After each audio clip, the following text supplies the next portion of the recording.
ये दीन वो दीन है, ये मुसलमान, इसके बारे में अल्लाह इकबाल ने बहुत पहले कहा था। आपको मैं वो शेर सुना देता हूँ। निकल के सहरा से जिसने सल्तनते रोमा को उलट दिया था, निकल के सहरा से जिसने सल्तनते रोमा को उलट दिया था, कहा है ये खुशियों ने मुझसे, वो शेर फिर होशियार होगा,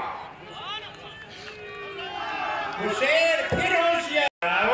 मुसलमानों ने बहुत जबरदस्त कुर्बानी देकर इस वतन को आजाद कराया था। आज फिर हमसे शायर का एक शेर मुझे याद आया कि लहू का खराज, ये किसने हमसे लहू का खराज फिर मांगा। साहिब कहता है ये किसने हमसे लहू का खराज फिर मांगा, अभी तो सोए थे मक्तल को सुरखरू करके, अभी तो सोए थे मक्तल को सुरखरू करके।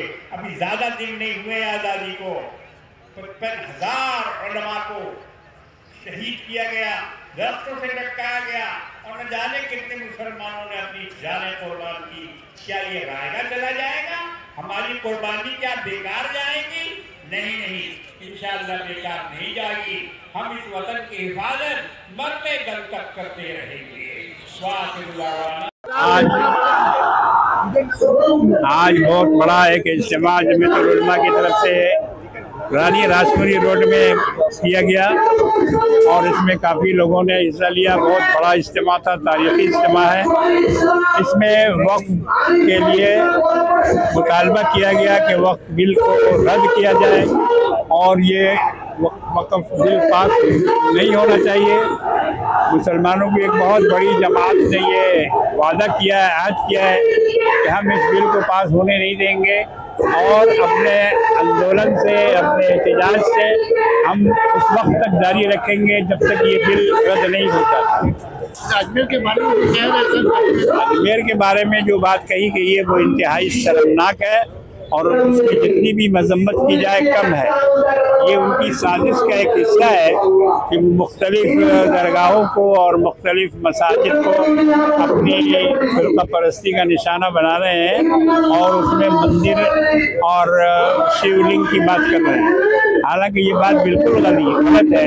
मुसलमानों ने कभी मंदिर को तोड़ के मस्जिद नहीं बनाया, इसलिए कि वो मस्जिद जायज़ ही नहीं होगी, वहाँ नमाज ही नहीं होगी अगर किसी मंदिर को तोड़ के मस्जिद बनाया जाए। मंदिर तो बहुत बड़ी बात है, किसी के घर को तोड़ के अगर कोई मस्जिद बनाएगा तो उस घर में भी नमाज नहीं होगी, वो भी मस्जिद नहीं कहलाएगी। मगरबी बंगाल रियासत के जो वज़ीर हैं वो वॉकआउट का रास्ता अख्तियार करते हैं, इस इशू पर अगर वो कर रहे हैं तो यहाँ से क्या मैसेज है? हम उनसे दरख्वास्त करेंगे कि वॉकआउट न करें और इस बिल को पास न होने दें, इस पर एहतजाज करें। और अगर वो ऐसा करते हैं तो फिर हम भी उनके बारे में आगे सोचेंगे क्या करना है।